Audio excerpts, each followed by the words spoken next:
Pam, it's a bear. It's a probe. It's a government shutdown? It's definitely been a unique week. You ready to get down with the get down? Let's boogie. I'm Ryan Willard. I'm Pamela Kirkland. It's Tuesday, September 26th. This is 10 Things You Need to Know. Processing.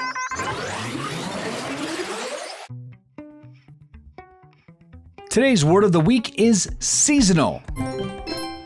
That means items, events, things that are available for a limited time during a particular season, like the yummy seasonal pumpkin spice lattes that we keep talking about, but that Cap surprisingly does not like. Well, the holiday season is right around the corner, and retailers are gearing up to ensure they are 100% prepared for shoppers this year. Amazon, being one of them, is hiring 250,000 workers across full-time, part-time, and seasonal positions throughout the U.S. to help serve customers. While the holiday season is special at Amazon, they ensure their employees are taken care of year-round. Amazon is the leading job creator in the U.S. and plans to invest $1.3 billion to bring the company's average hourly pay to over $20.50 an hour. Whoa. Time to head to outer space. To infinity and beyond! NASA's OSIRIS-REx probe is set to arrive back to Earth in Utah on September 24th. The OSIRIS-REx mission launched in 2016 and headed toward Bennu, a 1,650-foot wide, potentially hazardous, near-Earth asteroid.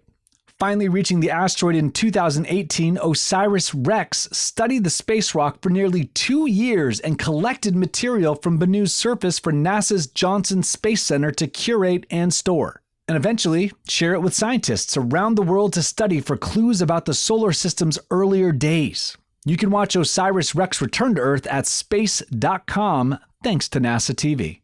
Cool. From space to sports. Los Angeles Dodgers relief pitcher Brutus Graterol always hoped his mother would get to attend a game and watch him pitch in the major leagues. And this finally came true.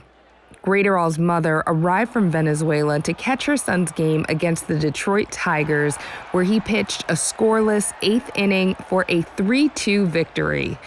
That evening in Dodger Stadium was the first time in 7 years that Graterol and his mother had seen one another, making the win even more spectacular. Hooray! And for those who celebrate, Yom Kippur was on Monday, September 25th. Yom Kippur is a Jewish holiday that serves as the Day of Atonement and follows 10 days after Rosh Hashanah. The holiday is really a special time to celebrate with family and friends. To learn more about Rosh Hashanah and Yom Kippur, be sure to tune into our episode of Celebrating the Jewish Holidays and Hispanic Heritage Month, where Jewish educator and Hebrew teacher Miriam Kanani explains everything you need to know. Shana Tova. And we'll be right back after this message for the grown-ups. Processing. All right, we're back with some wild news about a black bear that decided to spend the day at Disney's Magic Kingdom in Florida. An adult female black bear was spotted in a tree, prompting temporary closures in parts of Adventureland, Frontierland, and Liberty Square. According to the Florida Fish and Wildlife Conservation Commission, biologists and law enforcement were able to safely capture the bear, and she is set to be relocated in or around the Ocala National Forest in Marion County, Florida. There's no question that the bear was probably searching for a Mickey pretzel or a giant turkey leg in preparation for hibernation this winter. But there are questions after an F-35 jet went missing in South Carolina. The F-35 stealth fighter jet took off from Joint Base Charleston and was said to have been left in autopilot when the pilot ejected from the aircraft, landing safely in the backyard of a home. The jet was missing for more than 24 hours before the wreckage was found. The investigation is ongoing as they search for answers of whether it experienced mechanical or software failure and why the pilot chose to eject the aircraft.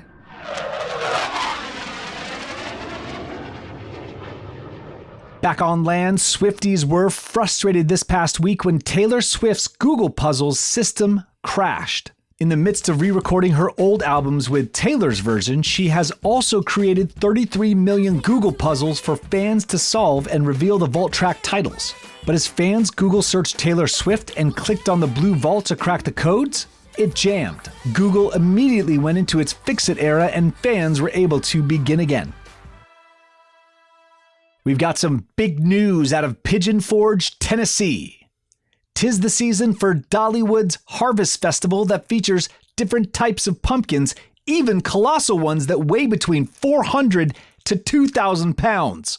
There are 27 gigantic pumpkins at the seasonal festival this year, and 8 are coming from a family farm in Tazewell County, Virginia, after 2 young boys, Caden and Nolan Edwards, were inspired to grow their own. And this year, the Edwards family delivered their biggest pumpkin named Godzilla that weighs a total of 1,048 pounds. Whoa! That sure does sound like a good time, but now on to some more serious news. The White House has issued a stark warning as a government shutdown looms. With funding set to expire on September 30th, lawmakers are scrambling to reach an agreement to avoid a shutdown. In a shutdown, the government stops paying its employees, which would leave federal employees like law enforcement, active duty military, TSA officers, and more working without pay. This will not stand! And for our last headline of the week, we have some very funny animal news. A mama bear and one of her cubs raided a Krispy Kreme donut van that was making a delivery on Joint Base Elmdorf-Richardson in Alaska. The 2 bears spent about 20 minutes chowing down on donut holes and pastries, paying no mind to the delivery driver banging on the doors in an effort to shoo them away. After bringing in base security to sound sirens in an effort to scare them away, the bears wandered back into the woods with full bellies.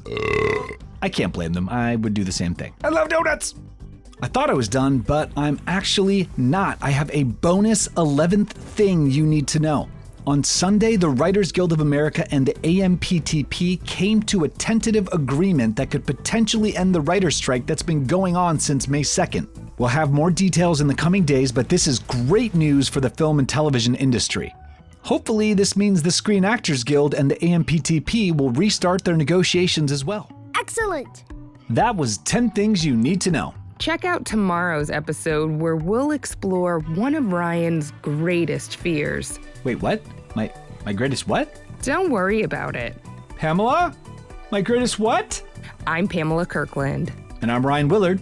Thanks for listening to the 10 News. Data transfer complete.